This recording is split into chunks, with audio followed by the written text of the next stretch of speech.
Today is International Self-Care Day, and it's not too late to find a routine that works for you. Joining me now in Studio A live this morning, mental health expert Audrey Omenson with ways you can balance good self-care with a busy schedule. We're all so busy. You know, we're a few hours into the day, and already I feel like the day is getting away from us.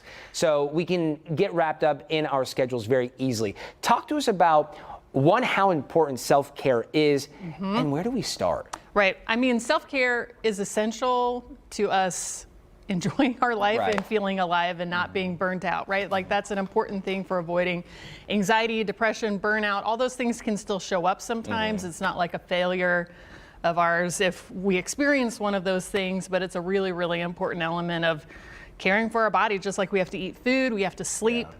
We have to also do stuff during the day that helps us care for our whole self. Yeah. And I know this sounds tedious, right? We're not reinventing the wheel here. We know these things. We've heard these things before, but I think it's being intentional with our actions and making a place, a time to do that, to execute self-care. Right. And I think an important thing too is a lot of times people hear the word self-care. That's something that's been talked about a lot lately, but they hear it and it's like, oh, I can't add another thing to my plate. And really, I would say self-care is much more about how do I feel about the stuff that is actually on my plate, and how do I care for myself within that. I don't have to go add a whole bunch of elaborate stuff on or join. We're not talking about going to the spa for a day. Depending on your lifestyle, right? This is all individualized. So what you need and what I need might be different. But we're talking about just being intentional with a few minutes, starting there. Right. Yes. And a lot of times I like to think about self-care from two elements. One is, how can you be a kind and loving parent to yourself? And some of us had a great model of that, and some of us didn't, right? But we can find sources. It can be shows, books, people we know, friends, right? Even if you didn't have that. But sometimes a loving parent will say, hey, come on, you need to get up, you need to be brave, you need to go try this thing, you need to get moving on this other thing. And sometimes a loving parent will say, like, you need to take a nap.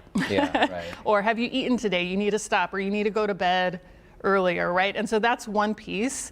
And then another piece is there's a lot of different types of rest. And sometimes it could be maybe mentally I'm totally tapped out and exhausted, but physically I'm not. So maybe going and doing something mindless like pulling some weeds in my garden, petting my dog, just kind of like looking outside, like that can be a great thing. Sometimes physically I might be exhausted, but mentally or emotionally I'm ready to go, right? So you could physically rest, do something that's mentally interesting, but also even things just as small as like making sure you're eating regular meals, or you pause and you take a breath and you kind of move your body around a little bit if you're just sitting at a desk. So many of us, I do this too, we end up like clenching, right? Like our jaw, our neck, something, and we don't notice it until like we've got some intense pain, but our body is giving us signals all the time. So even just those short moments of like, hey, what's happening in my physical body right now? Because that's connected with our emotions. Our emotions are part of our nervous system. We can't separate those things apart. We're all one being. It's fascinating you're mentioning that, you're bringing that up. One of my outlets is to run, to work out. And yesterday I was running, and our coach, it was in a class, and my coach was like, loosen your shoulders, relax your shoulders, and loosen your fingers, wiggle your fingers. And so here I am running to achieve self-care, right? As an outlet, but then in the middle of that self-care, I'm tense.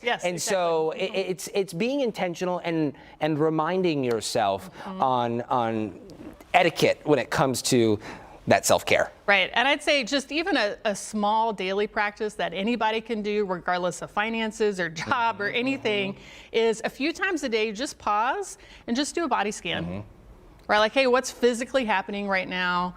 What are some physical things that's going to be part of what's informing our emotions, our mental state, the way our body's interpreting? Is this like a tense moment? Do I need to be on alert or not? Right? Just that, right? Or another one would be, maybe there's a moment that is minor that you're enjoying, right? Like your first sip of coffee is really good, your dog is doing something really cute, right?